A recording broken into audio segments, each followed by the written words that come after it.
Y bueno, en esta oportunidad es un honor, como decía Keren, mi esposa, y mía, dentro de mi esposa, que estamos con amigos, con pastores que conocimos el año pasado. Fue un lindo tiempo de Dios.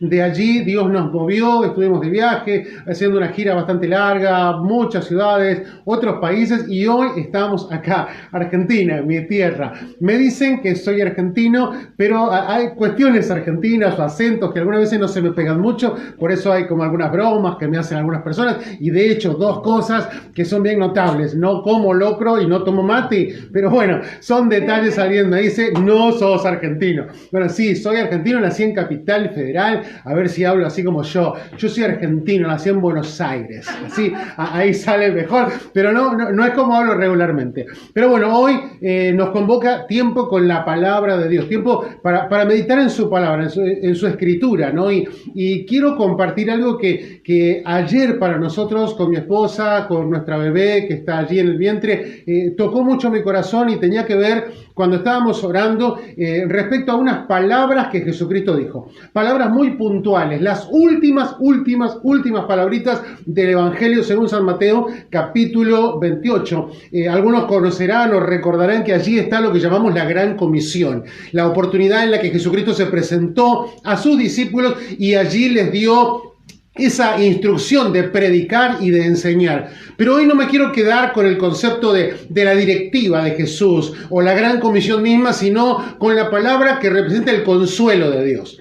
¿Y cuál es esa palabra? Fíjese, yo lo voy a leer de distintas versiones y lo vamos a ir compartiendo. En una de las versiones, la que nosotros tenemos, la Reina Valera dice: he aquí, yo estoy con vosotros todos los días hasta el fin del mundo. Amén. Así termina la versión más conocida para nosotros. Pero hay otra versión que me gustó, que es la NTV, la Nueva Traducción Viviente, y dice: y aquí, yo estoy con vosotros todos los días.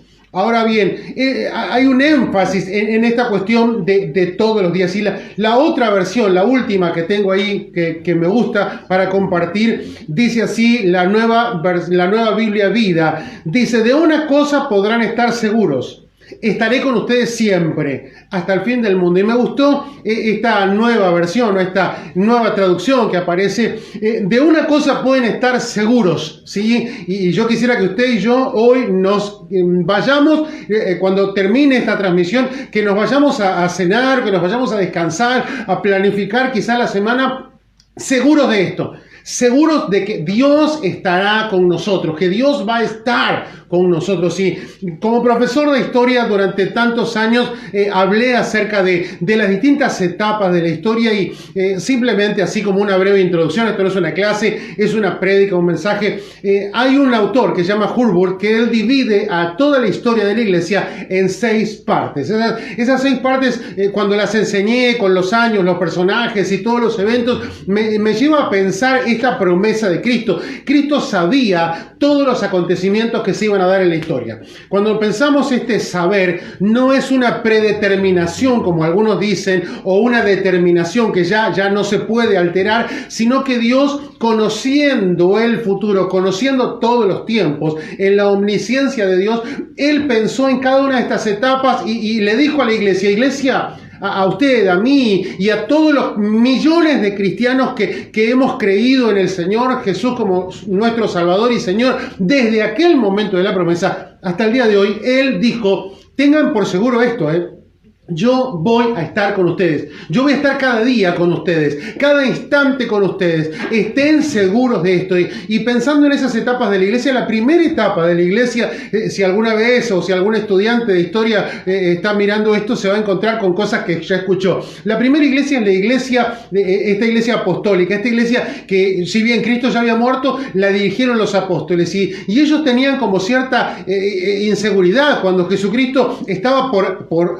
entregarse en la cruz. Ellos estaban preguntándose: ¿qué va a pasar con nosotros? Estos 3 años que vivimos contigo, nuestra vida fue maravillosa, nuestra vida enfrentó crisis y dificultades, pero fue muy diferente desde aquel día en que nos llamaste a cada uno, quizás los que estaban pescando o al otro en la mesa de los tributos. Desde ese día hasta hoy, estos 3 años fueron maravillosos. ¿Qué va a pasar con nosotros? Jesucristo le dijo a la iglesia apostólica: yo voy a estar, tranquilos, yo voy a estar con ustedes. Y desde el año 33 que nace la iglesia hasta el año 100, con la muerte del último de los apóstoles, Juan, podemos ver que realmente Dios estaba en persona y estaba también en la persona de la Trinidad del Espíritu Santo. Quiere decir que Jesucristo cumplió su palabra. Él estuvo en cada uno de estos procesos del libro de los Hechos que nos cuentan, de los viajes, de los proyectos, de las cartas que nosotros tenemos, las cartas paulinas, las epístolas generales, la escritura del libro de Apocalipsis. Allí estuvo Dios, allí estuvo cumpliendo su palabra. La segunda etapa de la historia es quizá un poco fuerte y me llama la atención y cada vez que compartía esto en mis clases, mucha gente se sentía muy tocada y quebrantada, porque es la iglesia perseguida. Y uno dice, bueno, si Dios va a estar con nosotros, quizás no tengamos problemas o quizás no enfrentemos crisis. No, la iglesia enfrentó crisis y esta etapa, entre el año 100 y el 313, fue una etapa muy, muy dura. Algunos habrán oído acerca de las persecuciones de la iglesia. Bueno, fueron en esta época. Si bien Nerón fue el primero que llevó adelante estas persecuciones, hay 10 emperadores romanos que torturaron, lastimaron y mataron a muchos cristianos. Y uno ahí empieza a pensar, pero a ver un poquito, si Jesucristo dijo que va a estar, ¿cómo puede ser que haya persecución? Si Jesucristo dijo que va a estar, ¿cómo puede ser que haya crisis? Ahora, yo quiero que usted remarque este concepto. Jesucristo dijo, yo voy a estar. Él en ningún momento dijo todo va a ser perfecto. Él en ningún momento dijo todo va a estar bien. Les dijo, no, miren, hay algo que quiero que tengan plena certeza. Yo voy a caminar con ustedes. Yo voy a estar con ustedes. Algunos conocerán la canción, aunque mis ojos no te puedan ver, aunque mis manos no puedan tocar, te puedo sentir. Yo sé que estás conmigo. Y acá radica la convicción, que algunas veces pensamos que porque Dios está conmigo las cosas tienen que irme todas bien. Y Jesucristo no prometió eso. Él dijo, yo voy a estar con vos aún en esos días de aflicción. Yo voy a estar con vos aún en esos días de prueba. Yo voy a estar con vos en esos días de enfermedad. Voy a estar con vos en esos días de escasez. Y en esta etapa de la iglesia fue muy duro. Fueron 10 persecuciones donde la iglesia sufrió, pero notablemente la iglesia creció mucho más en esta etapa, justamente porque esta presencia de Dios en medio de la prueba le daba fortaleza. Como quisiéramos que usted y yo también podamos asumir y entender esto, Dios nos da fortaleza con su presencia. La tercera etapa de la iglesia que quiero hablarles es la iglesia imperial, una iglesia que enfrentó una crisis diferente. ¿Y por qué te estoy hablando de esto? Porque usted, desde que conoció a Cristo hasta el día de hoy, ha pasado por diferentes momentos en su vida. Cuando uno llega a Cristo, yo llegué hace casi 35 años a la iglesia y me encontré con que pensaba de una manera, vivía de una manera, entendía de una manera, y hoy, 35 años después, me doy cuenta todo lo que Dios trabajó en mí, todo lo que me ayudó a cambiar, todo lo que me ayudó a superar, a entender. Y esta iglesia que había pasado por pruebas, ahora aparentemente encuentra la felicidad y la alegría. Es que Constantino, el gran emperador, dijo, bueno, vamos a ser todos cristianos, dejemos de perseguir a la iglesia. Y esa justamente fue otra forma en la que el enemigo trabajó para debilitar la iglesia. Pero gracias a Dios hubo gente, aún en esta iglesia imperial, que dijo, vamos a acercarnos a Dios, vamos a acercarnos a la palabra, y una vez más volvieron a poner los ojos en Cristo. Y esto lo voy a tratar de mantener en claro en cada etapa. ¿Recuerdan esa escritura donde dice que tenemos que poner la mira en las cosas de arriba, donde está Cristo sentado? Esto algunas veces nos cuesta, porque miramos la situación, miramos el problema, miramos la crisis y nos ponemos a pensar, ¿Dios estará? Sí está, porque Él lo prometió. Él prometió estar contigo, Él prometió estar conmigo. Y algunas veces, aun cuando estamos en la iglesia, se nos escapa ese concepto, porque vemos que las cosas o nos van demasiado mal como en la iglesia perseguida, o nos van demasiado bien como en la iglesia imperial. La cuarta etapa de la iglesia es una etapa muy triste en la iglesia, es la iglesia medieval, es el periodo que duró más tiempo, casi 1000 años, y ahí gran parte de la iglesia de alguna manera, creo que me van a entender la expresión, se durmió en los laureles, se quedó tranquila, se quedó conforme, dijo ya está, ¿para qué trabajar? Y yo me imagino a Cristo que había dicho, voy a estar con ustedes, mirando a la iglesia y diciéndole, actívense, hagan algo. Él prometió estar y también estuvo en esta etapa de la iglesia. Aparece la quinta etapa de la iglesia, que es la etapa de la reforma, cuando cuando Dios despierta el corazón de hombres y mujeres que tienen que acercarse a Dios a través de la palabra. Y es fundamental.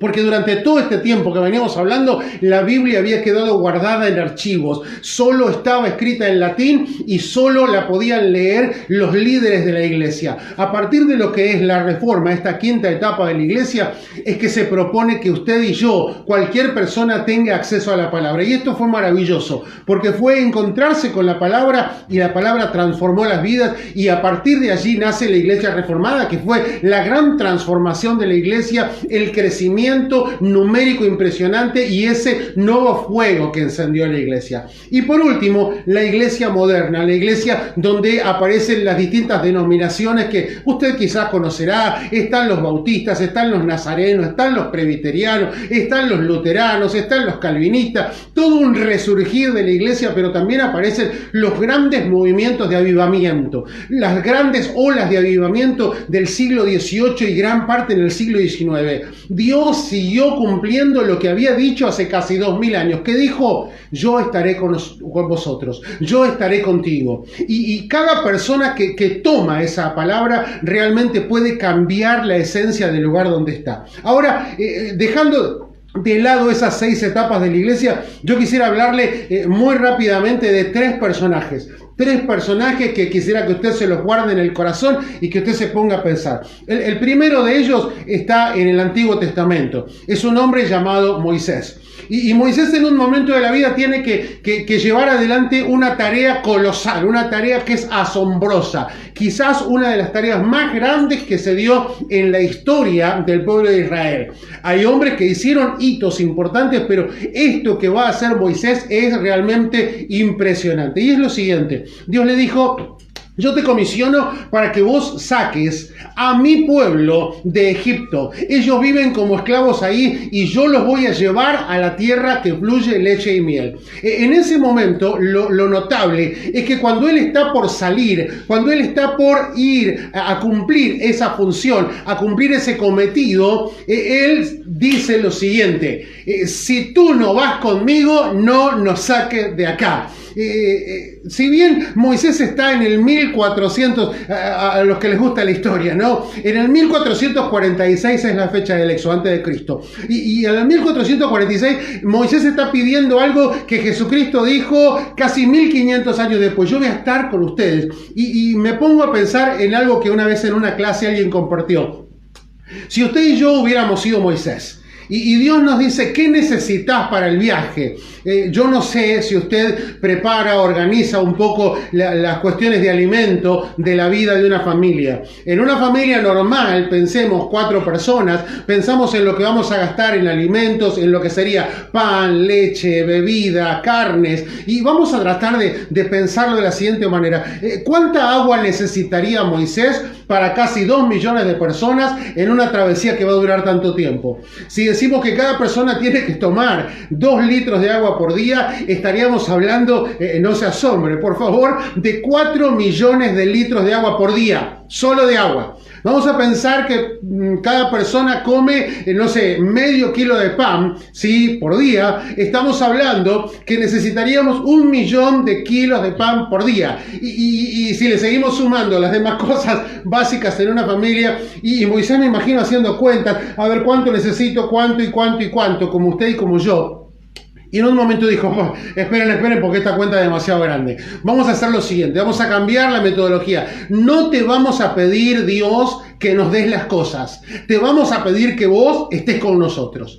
Moisés tiene una claridad de pensamiento que pocos hombres del Antiguo Testamento tenían. Y Moisés dice: si vos, Dios, estás conmigo y vas en la travesía, no pretendo llevar ni pan, ni leche, ni agua, ni carne, ni yogur para los chicos, ni cereales, ni fruta, ni nada. No necesito todo eso porque vos vas conmigo. Ahora, lo que él está diciendo al pueblo, no sé si el pueblo lo entendió. Quizá el pueblo pensó en todo lo que necesitaban, y usted que conoce el Antiguo Testamento, más de una vez se quejaron, pero cada vez que hubo una queja es interesante la respuesta de Moisés. Moisés iba, se postraba allí cerca del tabernáculo y le decía: Dios, necesitamos esto, y allí Dios estaba con Moisés y respondía a cada necesidad. Entonces me pongo a pensar, qué interesante esta visión que tenía un hombre que no escuchó las palabras de Jesús, porque estuvo 15 siglos antes, pero sí tenía el mismo pensamiento. Si Dios está conmigo, puedo enfrentar cualquier situación. No sé si usted podrá repetirlo en su mente o querrá hacerlo verbalmente audible. Si Dios está conmigo, puedo enfrentar cualquier situación. Fueron 40 años en el desierto y jamás Dios permitió que le faltara algo. ¿Por qué? Porque Él estaba con Moisés. Ahora, no, yo les dije que iba a hablar de 3 hombres. El segundo de los hombres está ahí nomás, inmediato, ¿sí? Y me encanta cuando me tocó enseñar los libros históricos, los 12 libros históricos. El primero de estos hombres, de estos libros, es la historia en el libro de Josué, de autor homónimo. Ahora, cuando pienso en Josué, en un momento él es convocado para cubrir la tarea que dejó Moisés, y la gente le dice algo, y me gusta esto, me gusta mucho porque es aplicable para tu vida y para la mía también. La gente le dice, Josué, vamos a obedecerte en todo lo que nos pidas, vamos a llevar adelante todas tus directivas, vamos a creer en todas tus palabras, pero solo te pedimos una cosa, una cosa te pedimos, una solita, que Dios esté contigo, como estuvo con Moisés. Yo me imagino que en ese momento se le habrá caído el mundo encima a Josué. ¿Por qué? Porque él había visto durante 40 años cómo Dios estaba con Moisés. Ahora él está siendo confrontado con toda esta gente y la gente le dice, ¿sabes una cosa? Vamos a obedecerte y vamos a sujetarnos a todo, pero te ponemos una condición. Ya no es Moisés hablándole a Dios, sino es la gente hablándole al líder y diciéndole, vamos a sujetarnos, pero Dios tiene que estar contigo. Y pienso como hoy nosotros, hombres y mujeres de Dios también, la gente quiere creer en nosotros, la gente quiere confiar en nosotros, pero tienen que ver que Dios esté con nosotros. Lo que Jesucristo dijo, yo voy a estar con ustedes todos los días. Saben que pensando en esto me trae a memoria una situación un tanto cómica de uno de los hombres que pastoreé hace años atrás en una de las iglesias. Dios me llevó en distintos momentos de la vida a pastorear distintas obras, y había una, no quiero citar la obra para que no se piense en la persona, pero había un hombre que tenía un físico bien grandote, tenía unas manos bien grandes, era un hombre que trabajaba con sus manos, no voy a decirle el oficio, pero era un hombre bien grandote, y cada tanto él venía o su familia a la iglesia y yo le daba un consejo. Y muchas veces la palabra que yo le daba era una palabra fuerte, una palabra para corregir, una palabra para solucionar cosas. Y él me dijo en una oportunidad, cuando ya estábamos hablando fuera de la iglesia, fuera de ese ámbito, me dijo así literalmente, pastor, algunas veces usted me dice cosas que sabe que a mí me dan ganas de romperle la cara, pastor. Y cuando yo vi la mano que tenía ese hombre y la fuerza que tenía ese hombre, me pregunté y dije, Señor, qué bueno que no lo hizo nunca, ¿por qué no lo habrá hecho? Y él me respondió a mi pensamiento, a mi oración. Me dijo, ¿sabe una cosa? Usted más de una vez me dio palabra, me dio consejo, y yo venía pensando, yo le rompo la cara al negro ese, no sé por qué decía negro, pero bueno, él decía, yo le voy a romper la cara. Y después venía a casa y me ponía a pensar, y ¿sabe qué dice? Yo me daba cuenta que Dios está con usted. Así que como Dios está con usted, por eso no le rompí la cara. Y yo en ese momento dije, gracias Señor por estar conmigo. Pienso en Josué como esa situación. Casi 2 millones de personas con sus ojitos mirándolo. Yo no sé si usted alguna vez estuvo en un lugar donde toda la gente lo mira. En algunos casos así hay gente que tiene pánico escénico, que por ahí hace un chiste, una obra cuando nadie lo mira, pero cuando todos los ojos lo miran, uno sufre esa parálisis aparentemente. Ahora son 2 millones de personas, 4 millones de ojos mirándolo y diciéndole, que Dios esté contigo, porque si no, no vamos a seguirte en esta travesía. Y él dijo, yo sé que Dios está conmigo, y caminó, conquistó, tomó la tierra, destruyó a todos los enemigos, desde empezando por Jericó, una ciudad que usted conoce, luego se fue para el norte, para el sur, 31 reyes, a todos los derrotó, pero no por él, sino por este concepto. ¿Cuál es? Dios estaba con Josué. Lo que la gente le pedía, él podía decir, Dios está conmigo. ¡Ah, tremendo! Y esa seguridad, esa convicción es la que lo llevó a derrotar a estos 31 enemigos. Yo no sé cuántos enemigos hoy puede usted tener, cuántas situaciones que puedan considerarse enemigas o situaciones incómodas pueda tener. Bueno, puede pasar, pero puede enfrentarlas usted solo o puede enfrentarlas con Dios. Y lo que decía Dios allí era, yo voy a estar, Josué, créeme, confía. Y cuando uno lee detalladamente el libro de Josué, uno encuentra cosas como estas, como secretas. Josué también se equivocó, Josué también tuvo miedo, Josué cometió errores. ¿Por qué te aclaro esto? Porque algunas veces pensamos que para que Dios esté conmigo yo tengo que ser perfecto. Qué lindas las palabras de Jesucristo, que no condicionó su presencia a la perfección o a la obediencia del hombre. ¿Recordamos? Él les dijo, de una cosa pueden estar seguros.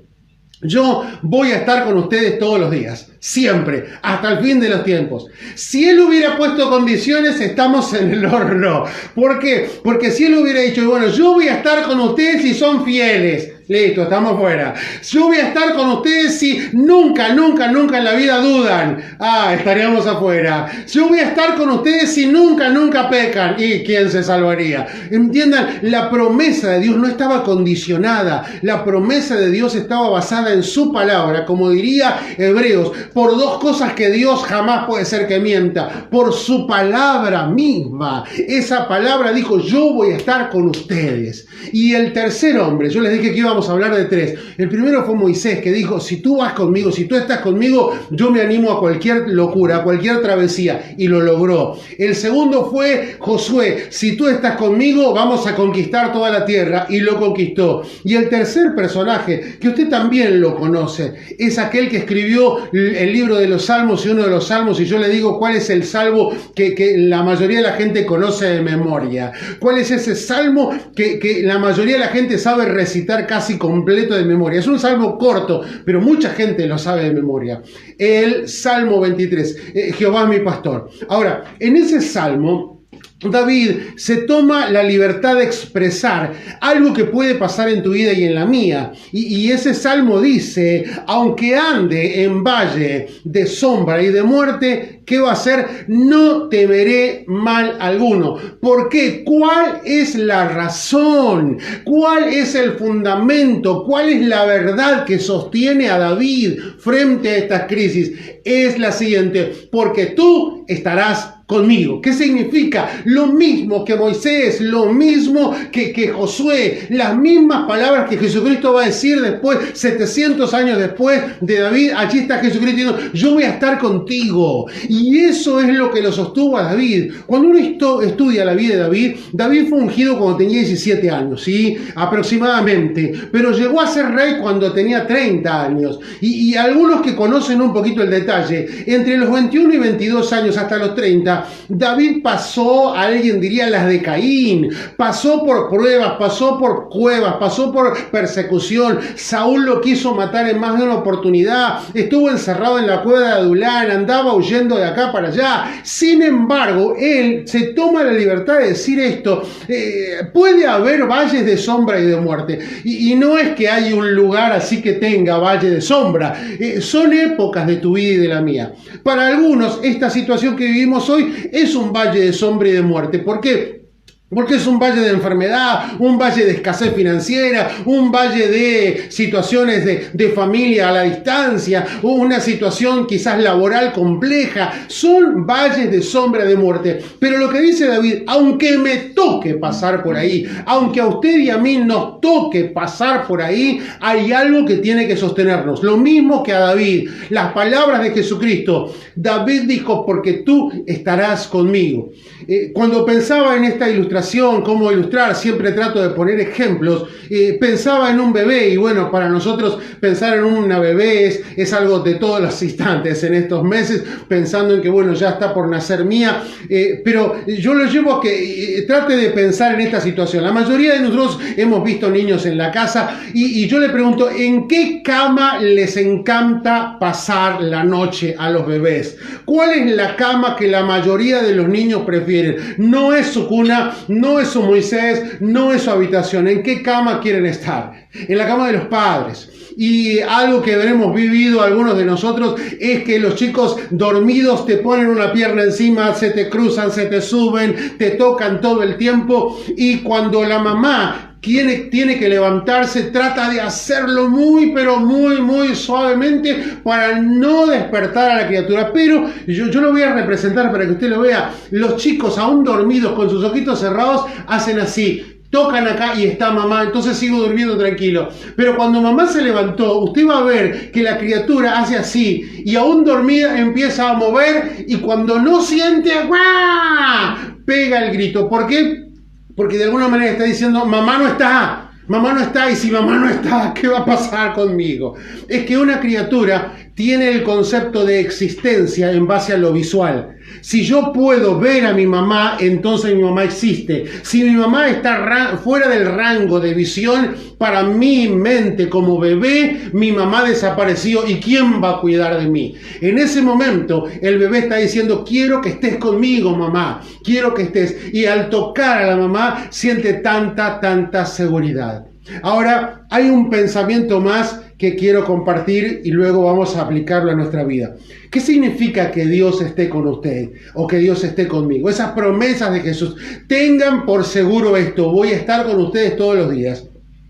Esta historia pasó hace varios años atrás. Yo estaba haciendo un trámite allí en Capital, en la calle Azopardo, si alguno conoce, ahí en el Bajo, y me acuerdo que fui a una oficina de la policía. Tenía que pedir unos papeles respecto a una cuestión personal, y bueno, me acuerdo que pasé por una puerta bien, pasé por otra puerta, subí al primer piso, bien, llegué al segundo piso y de repente se me cerró la puerta, y allí se me cerró una puerta y me dijeron, acá no puede pasar, usted no puede pasar. Y yo dije, lo que pasa es que me enviaron. No, pero no puede acá. Y como que me sentí tan frustrado porque esa puerta se cerró y yo necesitaba ese papel. La cosa es lo siguiente, a la semana yo estaba dando clase en un seminario, y en ese seminario un alumno mío estaba allí, uno de tantos alumnos, y en el recreo nos acercamos a compartir algo y me dijo, ¿cómo estás, profe? Y le dije, mire, ¿sabes qué?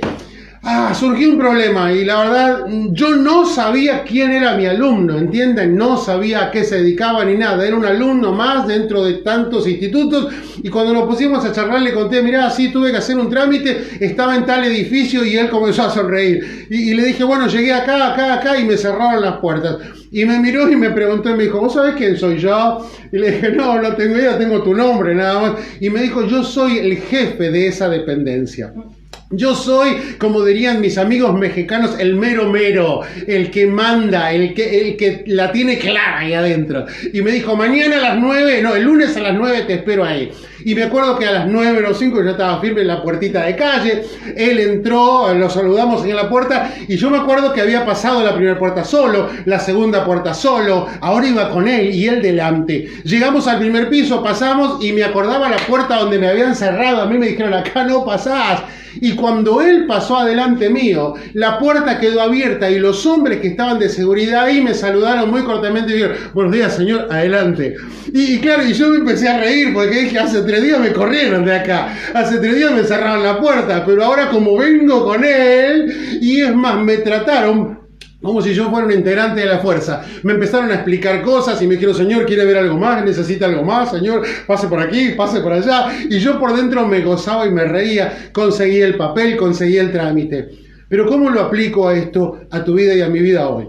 Hay puertas que cuando usted y yo tratamos de abrir, o tratamos de llegar a lugares, el enemigo, el mundo, el sistema nos va a decir, hasta acá, punto. Acá se termina, acá no vas a avanzar.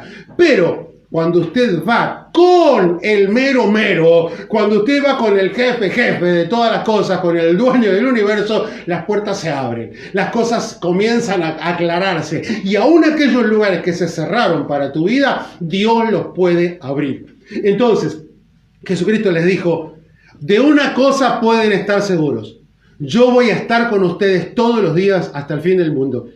La pregunta es, ¿usted está seguro de eso?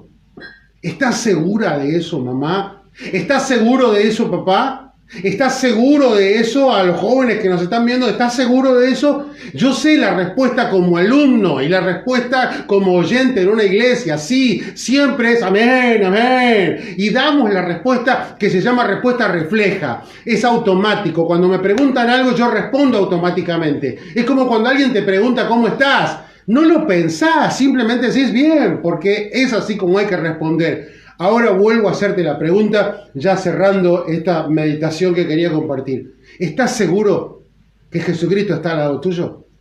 Porque si Jesucristo está al lado tuyo, que es cierto, y usted tiene la seguridad, usted camina diferente, habla diferente y vive diferente. ¿Por qué? Porque sabe que no está solo. Usted sabe con quién está, usted sabe con quién camina, usted sabe quién es el dueño. Entonces usted se maneja diferente, camina diferente y vive diferente. Y eso es lo que quisiéramos que usted tome para su corazón esta noche. Esta noche usted tiene que decir, Señor, dame esa convicción, dame esa convicción. Yo quiero tener plena convicción, plena seguridad. Como diría Pablo en la carta a los Romanos acerca de Abraham.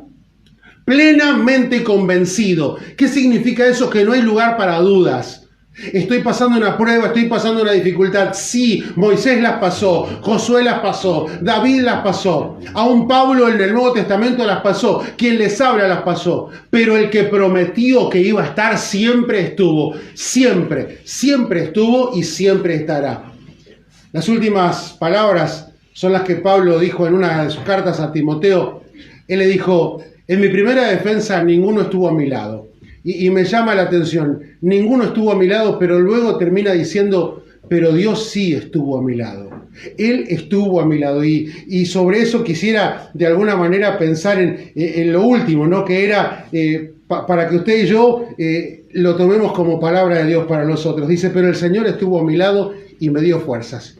Yo te quiero decir, hoy Jesucristo está a tu lado. Él cumple su palabra. Él jamás te ha mentido y jamás lo hará. Él camina al lado tuyo, está en tu habitación, sale con tus hijos cuando salen a trabajar, lo acompaña a usted, hermana, hermano, cuando sale a la calle, cuando usted va a hacer un trámite al banco, cuando usted va a trabajar. Él está contigo. Él no te ha dejado jamás, ni nunca lo hará, porque Él te dijo, de una cosa quiero que estés seguro. Voy a estar contigo todos los días hasta el fin del mundo. Y todavía eso no ha llegado. Así que Dios cumple y hoy está con usted y está conmigo. Hacemos una breve oración y yo ya estoy cerrando y los dejo con los pastores anfitriones, pero es darle gracias a Dios. Señor, gracias porque siempre estuviste al lado mío. Gracias porque nunca, como dice una canción muy vieja, nunca me ha dejado. Nunca me ha desamparado. Ni en la noche oscura, ni en el día de prueba. Jesucristo nunca me desamparará. Él prometió estar con usted, ha estado, está y va a estar cada día, cada momento, más allá de esta situación de hoy de cuarentena. Esto va a pasar, pero las palabras de Dios no van a pasar. Él va a estar con usted cada día y con toda su familia y con cada uno de sus hijos porque Él lo prometió. Y todo lo que Él promete lo cumple. Gracias, Señor. Dame esa convicción. Yo la tomo y quiero guardar eso en mi corazón. De una cosa tiene que estar seguros. Yo voy a estar con ustedes todos los días. Yo sé que Él está. Que Dios te bendiga abundantemente y espero que guardes esta palabrita en tu corazón. Dios está contigo. Amén. Jesús, eres mi plenitud. Cristo Jesús, eres mi plenitud. Cristo Jesús, eres mi plenitud. Cristo Jesús, eres mi plenitud. Cristo